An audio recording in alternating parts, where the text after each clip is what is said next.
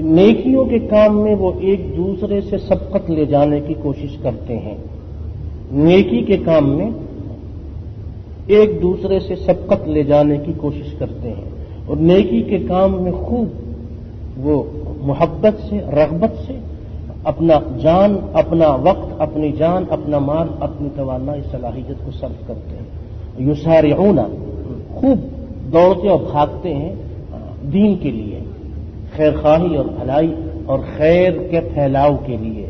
وہم لہا سابقون، اور اس میں نہ صرف یہ کہ خوب دوڑتے ہیں، خوب کوشش کرتے ہیں، بلکہ ایک دوسرے سے سبقت لے جانے کی کوشش بھی ہوتی ہے۔ وَلَا نُكَلِّفُ نَفْسًا إِلَّا وُسْعَهَا، تو کوئی یہ نہ سمجھے اس سے کہ کسی انسان پر، مسلمان پر، یا کسی معاشرے یا قوم ملت پر ایسا کوئی کام اللہ کی طرف سے ان کے حوالے کیا گیا جو ان کی استطاعت سے، طاقت سے باہر تھا۔ اللہ یہاں یہ ارشاد فرما رہا، ہم نے کبھی ایسا نہیں کیا کہ کسی کو اس کی طاقت سے زیادہ ہم نے اس پہ بار یا بوجھ ڈالا ہو۔ وَلَا نُكَلِّفُ نَفْسًا إِلَّا وُسْعَهَا، اور ہم بوجھ نہیں ڈالتے کسی بھی نفس پر، یعنی کسی بھی انسان پر، إِلَّا وُسْعَهَا، مگر یہ کہ اس کی طاقت کے مطابق۔ وَلَدَيْنَا کتاب، فرمایا وَلَدَيْنَا کتاب، اور ہمارے پاس لکھی ہوئی تحریر موجود ہے، يَنطِقُ بِالْحَقِّ، جو سچ بولتی ہے، وَهُمْ لَا يُظْلَمُونَ، اور ان پر ظلم نہیں ہوگا۔ اللہ کے پاس جو کچھ لکھا جا رہا ہے، فرشتے جو کچھ لکھتے ہیں، یہ صحیح لکھا جاتا ہے، اور قیامت کے دن جیسا کہ ہم نے سورہ الکہف میں پڑھا، وَوُضِعَ الْكِتَابُ، وہی کتاب، وَوُضِعَ الْكِتَابُ، جب یہ کتاب رکھ دی جائے گی اور مجرم جب دیکھیں گے اس کتاب کو کھول کر، فائل اور رجسٹر کو کھول کے، تو حیران ہوں گے، کہیں گے لا یغادر صغیرۃ ولا کبیرۃ الا احصاها، کوئی چھوٹا بڑا کوئی بھی ایسا کام، بات، عمل، قول، فعل نہیں ہے جو اس میں لکھا ہوا نہ ہو۔ تو حیران ہوں گے، اور اللہ کی طرف سے کہا گیا کہ کسی کو ظلم نہیں ہوگا۔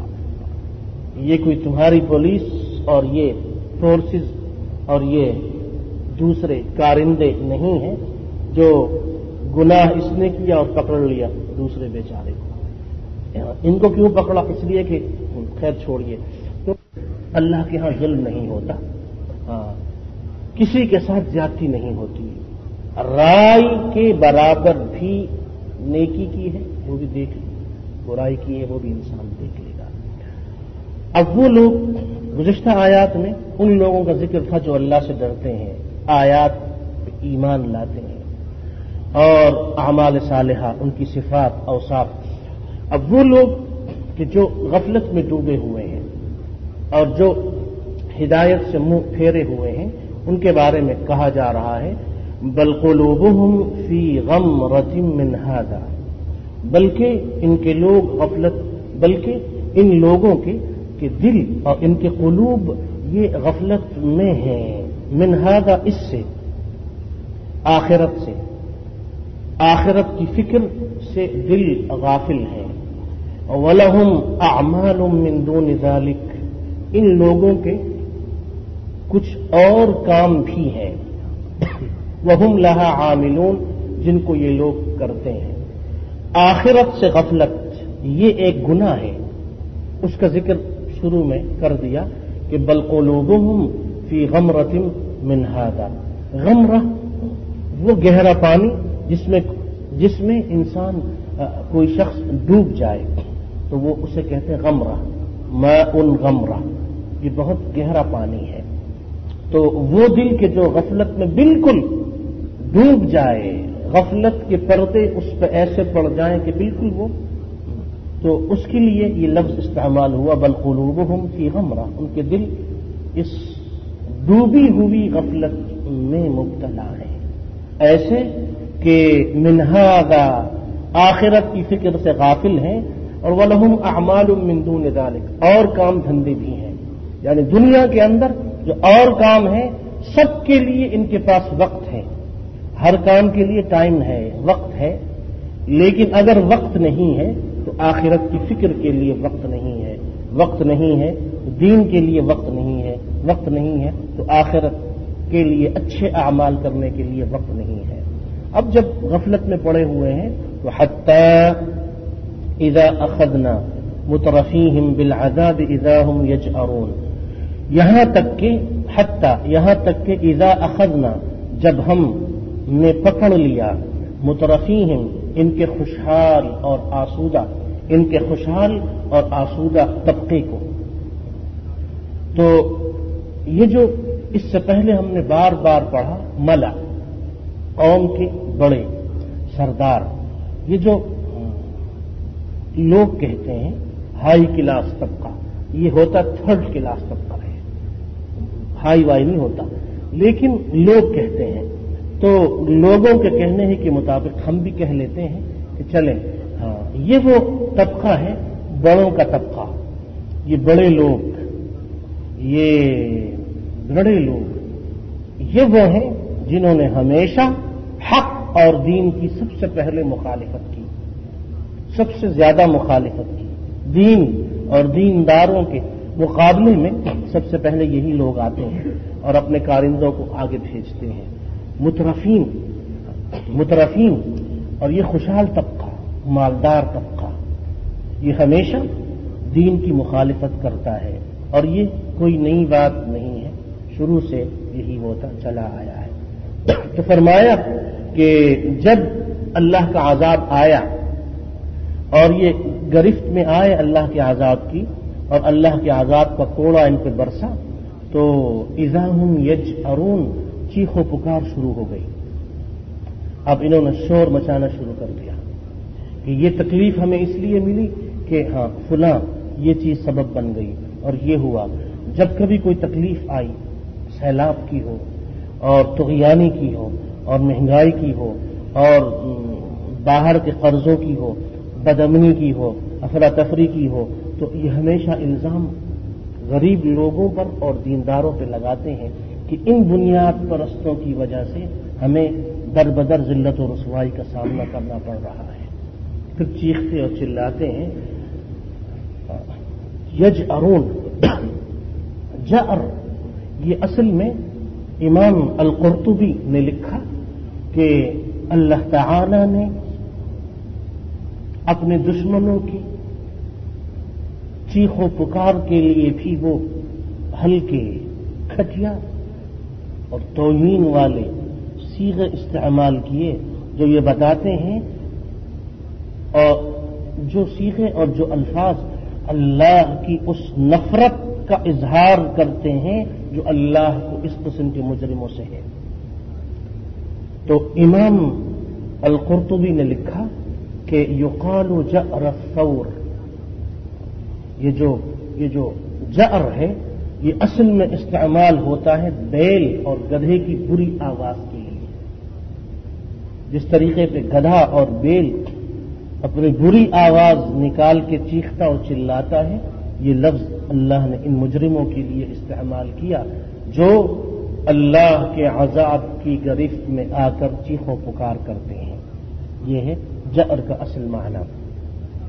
اور راغب اصفہانی نے لکھا کہ جأر ای افرط فی الدعاء والتضرع، دعا اور آہوزاری میں خوب گڑ گڑانا اور چیخ و پکار سے کسی سے کچھ طلب کرنا اور اپنے آپ کو کسی تکلیف سے چھڑانے کے لیے کسی کو پکارنا، اس مخصوص آہوزاری کے لیے یہ لفظ استعمال ہوتا ہے۔ اللہ کی طرف سے کہا جائے گا لا تجأروا اليوم، دنیا میں عذاب ہو تو اس وقت بھی صورتحال یہی ہو سکتی ہے، اور قیامت کے دن کا جو عذاب ہوگا اس دن تو ان لوگوں سے یقیناً یہی کہا جائے گا، جس طریقے پہ اسی سورہ المؤمنون میں آگے چل کے ہم پڑھیں گے اللہ کی طرف سے کہا جائے گا اخسؤوا ولا تکلمون۔ اخساء کا لفظ استعمال ہوتا ہے جیسے ہم کہتے ہیں کسی کو شدید غصے، نفرت اور کراہت کے ساتھ کہ بکواس بند کرو، یہ ہے اخسؤوا، اللہ کی طرف سے ان سے کہا جائے گا۔ وہی مفہوم تقریباً یہاں ہے، لا تجأروا اليوم، آج کے دن مت چلاؤ، مت چیخو،